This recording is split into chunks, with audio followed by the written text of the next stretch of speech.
ファンティア支援プランの皆様、ありがとうございます。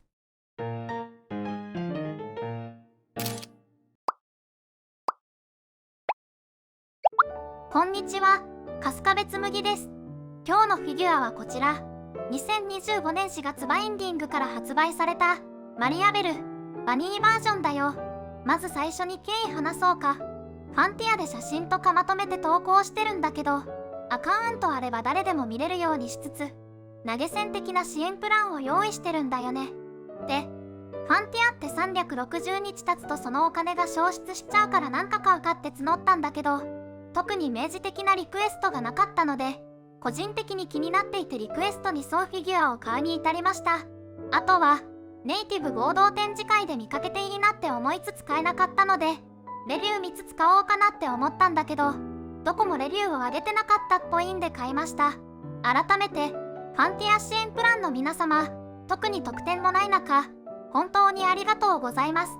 本当にモチベーションアップにつながっていて嬉しいです。もちろん、見に来てくれる方、ファンプランの方、YouTube、ニコニコ動画をご視聴の方にも感謝しています。あまり数字は気にしていない方ですが、やっぱり目に入った時に増えていると嬉しい気持ちになります。まあ、今回ちょっと危なめのフィギュアなので YouTube やニコニコ動画はこれが最後にならないといいね。といった経緯でした。それじゃあ、フィギュアの話に戻ろうか。原作、ちょっとだけ愛が重いダークエルフが異世界から追いかけてきたのキャラ、マリアベルの場に衣装だね。元は薄い本で、一般向け漫画、アニメ化って流れだね。動画サイトで触れるには危険な内容なので、本編が気になる方は検索して調べてね。バニー衣装着てた？って野暮な質問はなしだよ。このメーカー、全部バニーにするから。そしていつも通りのデカさです。まあ、膝立ちなんでそこまでスペースは取らないけど、金属のポールがすごく長いのでそのままブリスターに眠っていただいてます。出来栄えは、まあ、いつものバインディングってところかな。特別すごくいいってほどではないけど、十分なクオリティに安定した造形や塗装。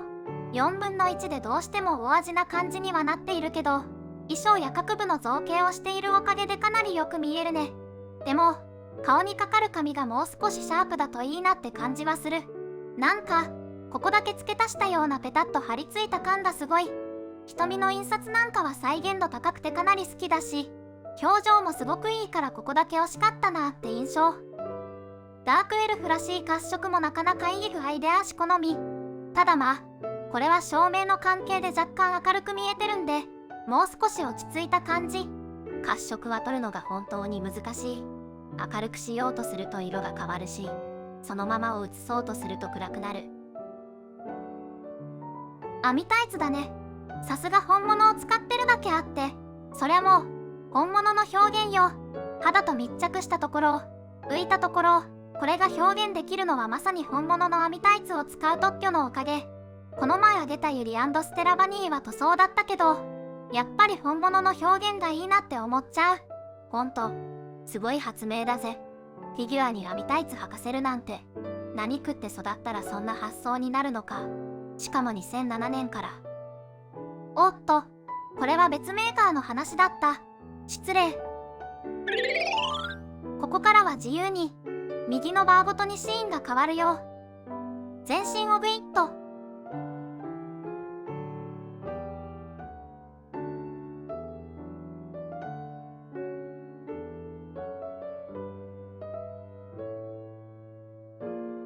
結構いい感じでしょ。特にこの角度の顔が好き。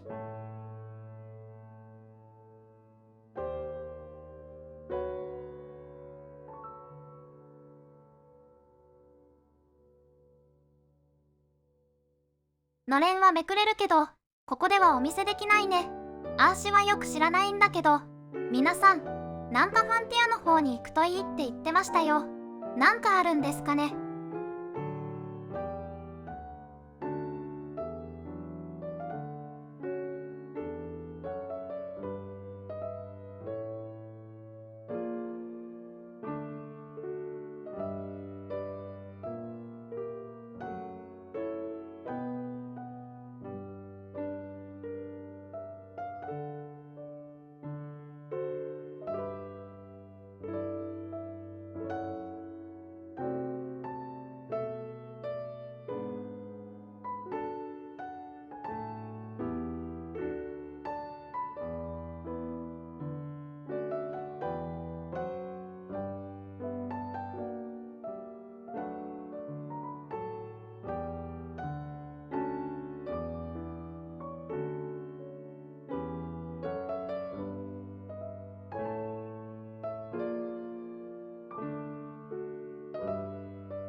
といった感じで、マリアベル、バニーバージョンでした。